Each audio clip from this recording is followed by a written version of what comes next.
Welcome back to On Air B&B Football with Bryce. Today I'm coming at you with the 12 and 12 going into week 5. But before we get into that, make sure to like the video, subscribe, do all that good stuff for us. And then just please help us reach our goal of getting to the stadiums, talking to you, the fans, players, coaches, all that good stuff. And let's kick it off. Let's go to number 12. So this week, some games happened. USC lost to Michigan. So Michigan moved up to 12 in the college football rankings, but for my 12 and 12, Michigan is going to be at 13 for me, which we're not going to talk about, but I'll go over them a little bit, but at number 12 I'm putting Notre Dame up there. So talk about Michigan real quick and the reason why I don't have them at 12. Michigan had 290 yards rushing. Michigan has played all their games at home this year. You saw against a Texas team. I know Texas is, the best team in college football right now, but they got dominated completely. You make the switch to Alex Orji at quarterback this week. He only throws for 32 yards. They rush for 290, which that's great. You want to that's what Michigan football is, running the football, but you have to have that pass element against those bigger schools, against those Georgias and Texases this year and all that stuff. So the reason why I'm putting Notre Dame there, I get they had the loss to Northern Illinois, but Riley Leonard is a more proven passer than Alex Orji, and he's a very talented runner. You look after that Northern Illinois games, they go and score 66 on Purdue in Purdue. Then this past week they go to they're at home. They play Miami of Ohio. They win 28-3. The defense has stepped up from what happened against Northern Illinois. Riley Leonard is not passing the ball super efficiently, but he's running the ball efficiently, and he has both those elements to his game. He's scored 5 rushing touchdowns the past 2 weeks. He's ran for over 200 yards the past 2 weeks combined. I think he's had over 110 each game. But you look at that Notre Dame team, they're going to continue to roll. And then this week they play a 15th ranked Louisville. It's at Notre Dame, but I don't know if they win this game against Louisville, they got to move up the list. Like I said, Michigan has not played a game on the road this season. Alex Orji is not a proven passer whatsoever. That's why I like Notre Dame above Michigan right now. But that being said, moving on to number 11, Missouri.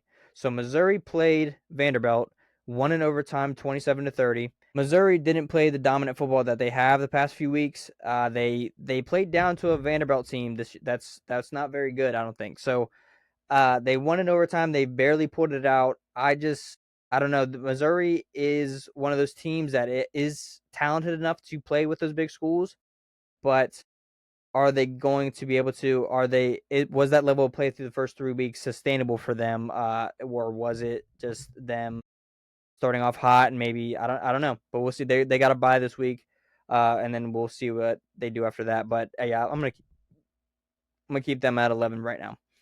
So at 10, I'm going to put Miami. So like I said in previous videos, Miami has not played anybody good yet. Not at all. So they beat South Florida 50-15 this week. They were at South Florida, but they just dominated that game completely. They have Virginia Tech on Friday this week. I'm looking for them to keep rolling. Cameron Ward to keep rolling. He looks very, very good. But like I said, they have a weak ACC conference. Florida State is nowhere near where anybody thought they'd be. Clemson is getting better, but it's Miami's division to lose right now.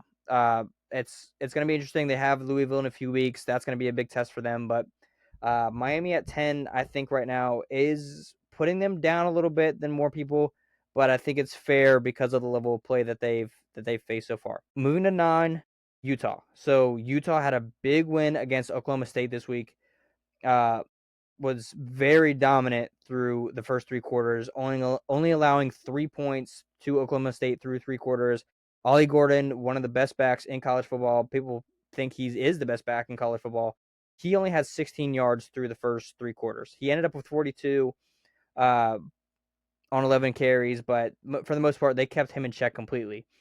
On the Utah offensive side, without Cam Rising, Isaac Wilson, he did have 2 interceptions this game. He did enough for them to win games while Cam Rising was hurt. I'm not sure if Cam Rising is coming back this week yet from the finger injury, but we'll see, and that offense will thrive more when he gets back. And then the running game with Utah, Micah Bernard had 182 yards on the ground on 25 carries, which that's what you want with your quarterback hurt, is a running back to be efficient and carry the load while he's out. But I think Utah definitely, with that win against Oklahoma State, definitely moves up the board a little bit. All right, at 8, I'm putting Penn State there. I know they play Kent State. Kent State has got dominated the past 2 weeks, losing 71-0 against Tennessee, and then losing 56-0 to Penn State.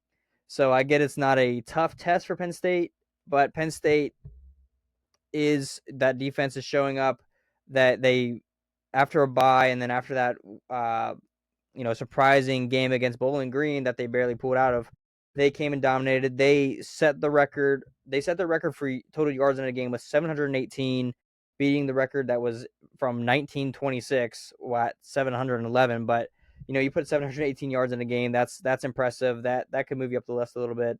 They have a tough game coming up against Illinois this week. That's going to be a very tough game. It's at home. It's at Happy Valley. So I like Penn State in that game, of course. I think James Franklin is called for a whiteout type game, so that place is going to be rocking. It's a night game at 7:30, so I'm looking for that to be a very fun game to watch this week. 7 is Oregon. Oregon had a bye this week. Like I said, they had a dominant win against Oregon State. That's why I moved them up my list a little bit with that game. Like I said, they had a bye, so they're just going to stay put there. They are playing UCLA this week. UCLA is not a great team this year. They're a lot worse than they have been in previous years. This should be another dominant game from Oregon, and another great performance from Dylan Gabriel. All right, 6. So Bama's moving down a little bit. They're going to 6. I've had them below Ole Miss all season. There's another team in orange that's moved above them also. We'll get to them in a little bit, but Alabama off a bye this week. They're playing Georgia at home this week. One of the biggest games of the season coming up. Possibly the biggest game. Well, probably not the biggest game besides Texas, Georgia, but definitely a top 3 matchup for sure in all of college football this year. This is the game that I'm looking forward to. If Alabama comes out this game, they're definitely going to number 1. Probably not number 1. Texas is probably going to stay number 1, but they're probably moving up to 2. At least. So I'm so excited for this game at 7:30 on Saturday. Going to 5. So I've said it before. I'm gonna say it again. I like Ole Miss a little bit better than Bama still. They finally have a little bit of a test. They haven't had a test yet. They really haven't. But I know I've said that about Miami. But I think Ole Miss in the SEC is a better team than Miami also.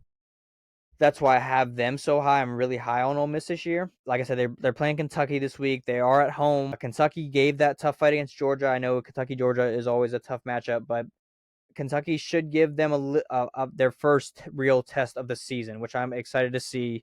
I still like Ole Miss a little bit above Bama, but if Bama wins that game against Georgia, they're moving past Ole Miss. At 4, Tennessee. So Tennessee has been inching their way up. They were, I think they were 23 or so to start the season, then moved to like 15, 16, then it moved into the top 12 last week or 2 weeks ago. Then have been inching their way up to the top 12, inching their way up my top 12 every single week. Played at Oklahoma, took care of business at Oklahoma. So Nico didn't have a huge game. He only had 190 for a touchdown. The running game was solid, but that defense for Tennessee was just it was great. 3 points through 3 quarters. Let up 12 points in the fourth, but through 3 quarters they took care of business. They did what they needed to do. They won a ranked game against Oklahoma. They're looking really, really good. They have a bye this week coming up. They're going to come out of that, and they will play Arkansas, which Arkansas is another good team. Arkansas isn't ranked anymore, but Tennessee has a tough schedule. They do. They in the SEC, they have tough schedules. They still have Bama coming up. They have Kentucky. They have Georgia. They have some tough games coming up. They're going to be tested. So they're at 4 right now. Those tough games are coming up, though. At 3 is going to stay Ohio State. They played Marshall. It was a dominant performance from Ohio State at home. There's really not much to say about it. They did what they needed to do. Junkins is crazy. I think he has the longest rush in Ohio State history now. I think he had like a 70-yard touchdown. I think he had 149 on the ground. Him and Henderson are very good backs for that Ohio team to keep running through. But yeah, they're going to stay at 3. 2 is Georgia. Georgia on a bye this week, but like I mentioned earlier, the facing Bama game I'm excited for. Georgia is, if they lose this game, they're going to fall off the list. I think they're still going to be probably in the top 12, but Bama, it depends who wins this game, who moves up and down. And then number 1, like they were last week, is Texas. I think we can stop all the Arch Manning for the starter now. He didn't play bad. He had 2 touchdowns, but he also had the 2 interceptions. It showed that he's still a young, developing guy. Barely went over 50% passing, 15 for 29. Did have 258, but I he got carried by the run game big time this week. Blue had 25 for 124 and 3 touchdowns. So I think we can stop. Quinn Ewers is still the starter in Texas, but Texas is still the best team in college football right now. But that wraps it up for the 12 and 12 this week, going into week 5. Thank you all for watching. Thank you all for listening, whether it's on YouTube or Spotify. Make sure to like the video. Please make sure to subscribe to the channel. And then just please, like I said earlier, please help us reach that goal where we want to get to the stadium and have some fun, tailgate, do all that good stuff with you guys. And then also talk to the players and coaches as well. But that's it for the 12 and 12 this week. Thank you all for watching. See you later.